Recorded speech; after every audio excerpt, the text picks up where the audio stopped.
In business, when you are in a room full of vultures, you got to find a way to appeal to that audience because you already know if you're looking to keep their attention focused on the plan at hand that you have for your program, you got to make sure you're offering them something beneficial. You know what I'm saying? And if they don't have them tangibles that's going to make them feel comfortable with what you're talking about for them to scratch that check, guess what? You already know they're going to shut you down, right?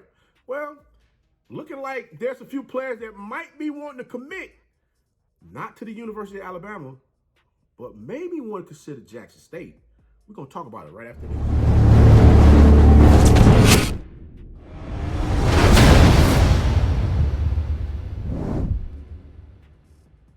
You know it's your favorite coach back at it again. 10 toes down, about to tell you how it all went down. This is Tomorrow Leader Sports Network with your host, Coach Walker. If you're new to the channel, please like, share, subscribe, hit that notification bell to get all upcoming videos. For all my leaders out there, welcome back. Y'all know the drill. Y'all know the routine. If you haven't done so already, please like, comment, and share these videos. Hit that post notification bell to get all upcoming videos. And don't forget, tap in a friend or two and tell them to come on in. It's nothing but positive vibes. We're just having a good time talking about HBCU sports. So without further ado, before we tap in, don't forget, make sure you follow us on all social media platforms. The links are listed down below in the description. And also, guys, we got a 500-word essay that is going to close. The due date is coming near. You want to make sure you get that in. July 16th, 2022 is rapidly approaching, so make sure you get that in as well. Check the community for the information on that essay in which we're giving out a $500 scholarship. That's right. Tomorrow Leader Sports Network is giving back to the HBCU family members. Yeah, we're trying to give something back to somebody, man, to let them know how much we appreciate them. But guys, we're going to go ahead and tap on in this thing and get straight to it, because I know y'all like, Coach, okay, we done heard about the daggone the scholarship and all that other kind of stuff. What you mean two players is considering possibly going to Jackson State instead of the University of Alabama? Well, I'm going to tell you right now, guys, y'all already know Coach Saban kind of stuck his foot in his mouth, right? You know, sometimes we get to talking a little crazy. We don't think before we speak. And that's one thing that I'm learning in this lifetime of mine, where sometimes you got to be a little bit more calculated with how you deliver the information to people and making sure that some of the facts that you want to state are actually that. And in this instance, Coach Saban was a little bit off as far as what he allegedly thinks happened with, you know, the young man going to Jackson State over Power 5 university. But I will say this. You definitely owe that young man an apology, and I mean a public apology. Not an apology where you want to sit there and write up something and spew it out to the world, you know, as far as something coming off your teleprompter, because guess what? When you shot them words out your mouth off that teleprompter, you didn't even believe that mess that you was telling everybody as far as how you really felt, because you can look at the disdain on your face, the anger, the agitation of the fact that how in the world is an HBCU getting a 5-star recruit to come play in their program? How in the world is an HBCU getting a 4-star athlete to come play in their program? That really made you feel some kind of way. Well, guess what?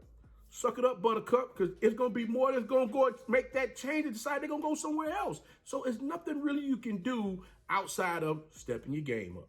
That's all. But we're going to talk about two players that possibly could end up over at Jackson State once again that Coach Saban is looking to bring into his program. Yeah, guys. Y'all already know the frustration is real, man. Hey, the frustration is real. Somebody grab Coach, give him a hug, and, you know, tell him, hey, it's going to be all right. Kumbaya. Yes, but these two athletes, they pack a mean punch as far as the positions that they play, because they definitely can get out there and change a game. Yes, they can get out there and get after it on the field like no other. And I'm going to tell you, these two young men both play on the defensive side of the ball. One young man that I'm going to talk about, he actually was a running back, and now he's a daggone linebacker. Yeah, man. They really getting after it like that. But guys, hey, let me shut up all this smiggity smack with all this extra stuff, and let me just dive on in this thing, because I know you're like, Coach, come on, man, talk to me. You're wasting my time now. Talk to me. Hey, I got to give you the meat and potatoes before I give you the dessert, okay? You just don't dive into the dessert and just want to start eating and say, oh, I think I want that Kobe steak over there now and them potatoes. No. I got to give you all of the good stuff. But check this out. The young man I'm talking about is none other than a top 25 player nationally, class of 2023, who, according to 247 Sports, is favored to commit to the University of Alabama. Yeah, the Roll Tide. Yes, he's looking to go to Roll Tide. Coach Prime offered this young man, and if I'm not mistaken, the young man stated that Jackson State, D.I. Love, was in the top 4 institutions that he could possibly consider wanting to take his talents to continue his collegiate football career.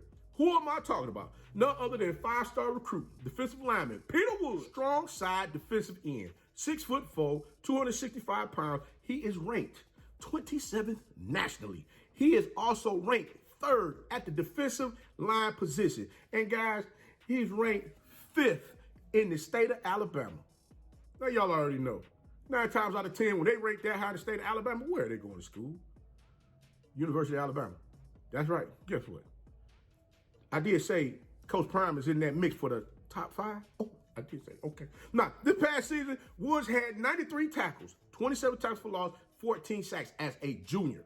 Now, Woods is athletic and aggressive as I don't know what, coming up the field, making it difficult for offense to get plays off, or better yet, making it extremely difficult for those offensive linemen to block him if he's lining up in front of them. This young man can play the 1, 3, or 5 technique, and if you want to spread him out wide at the 7, he'll give you the business out there as well, because not only is his agility and his speed top notch, this young man is just straight out a freaking beast. And he gonna let you know, hey, listen, if you want to stand straight up to try to block me, I'm gonna put these cleats in your chest and run straight through you, making you understand that you better sink low. How low can you go? You better get low if you want to block this young man, because if you don't get low, guess what? He gonna run through you. Now, the one thing about this young man is this. He's aggressive, but he's not overly aggressive to where he run past plays. He understands that boundary, like that 3 to 5 yard boundary when you come up the field. After you cross that line of scrimmage, maybe 2 yards up, you break down to see exactly where the player is going, dissect and attack, and that's what he does. But guys, I'm telling you, adding that young man over at Jackson State, boy, it's gonna create some problems. You remember, Coach Prime said he needs some defensive linemen. 2023, boy, I can't wait to see who commits that year. But this next young man here we talking about, he stepped away from college football back in 2019 due to medical reasons. And I understand sometimes you got to get some things straightened out when it comes to your medical situation, because you want to be healthy, especially playing such a rugged sport. This sport here is like no other, man. I mean, you get them bumps and bruises. You got to be able to pick yourself back up and still continue to keep going. And this young man, he had to step away for medical reasons, which I understand that. But check this out. And that was all according to 247sports.com, who stated that the young man did step away due to medical season. Now, this young man is a cold linebacker. When I say cold, I'm talking about this young man sideline to sideline is retarded. This is ridiculous, man. The funny thing about this young man, though, is this young man actually was a running back early on in his football career. And I'm sitting there looking like, wait a minute, this young man played running back in high school?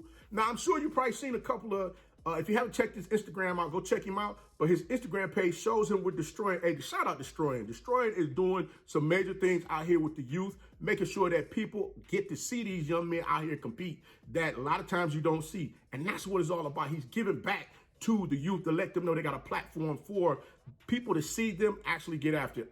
Hey, salute that man. Hey, remember, Travis Hunter was with who?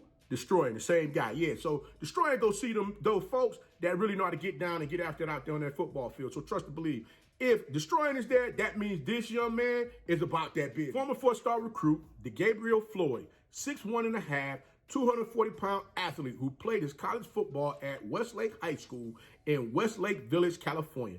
Now, this young man originally was a running back, as I stated before, and he moved to linebacker. Now, watching this young man play, like I said, from sideline to sideline, he's a monster with it. But the crazy part about it is him being a linebacker, he is as versatile as they get, because guess what? You can put him in the middle and you can put him on both outside positions, and guess what? There's no let up in his play. This young man comes out there very well prepared, letting you know that today just ain't your day. And if you got a 4th and 1 and you got that young man playing in the middle, guess what?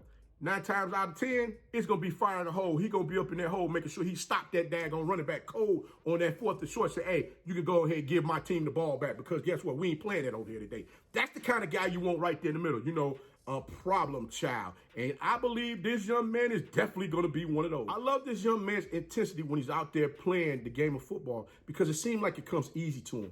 It's like he seeks out the play. He finds exactly where everything is going, and then he go ahead and shoots his gaps. He makes his move and do what he needs to do. Not to mention, this young man can cover running backs and tight ends on routes. So that's an even better thing. It's kind of like he's like a tweener as far as with being able to, cover receivers and cover the running backs coming out the backfield on flares, or tight ends just looking to run stick routes or out routes, things of that nature. So he's very versatile as far as with playing that position. And I can see why Coach Saban is just a little bit bitter Bessie right now. Yeah, he he don't quite understand why these young men want to consider going over there to the HBCUs. You need to stay here at home with us. You don't need to go over there. But guess what? You got to understand, when people can relate to other people that are going through some similarities that they may have, that's what it's all about. Football game is the sports world has always been about entertainment. We all want to be entertained in some capacity because it's like a pastime for a lot of us. But a lot of these young men that are out there playing in sport, they're trying to find themselves a situation that's going to be beneficial to them because they're trying to find a better way for them and their family. And most often, those times that they think is going to be beneficial to them, they end up not being beneficial because they're stuck in a situation that they don't feel whole. I'm sorry, guys, but Coach Prime is making these players feel whole.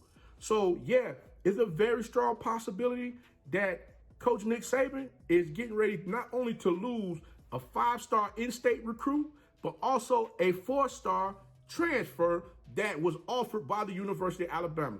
Hey, and not to mention, you got other HBCUs out there that have offered this young man as well.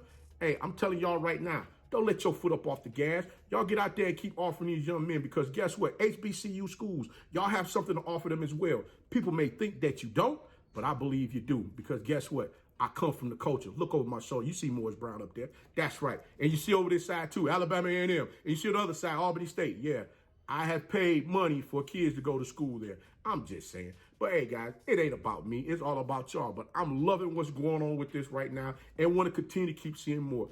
Get out there and get after it. Don't let nobody steer you away. As Coach Prime said before, shoot your shot. Shoot your shot. I done shot my shot, so I'm going to go ahead and get up on out of here. But hey, until next time, remember, be the one and lead.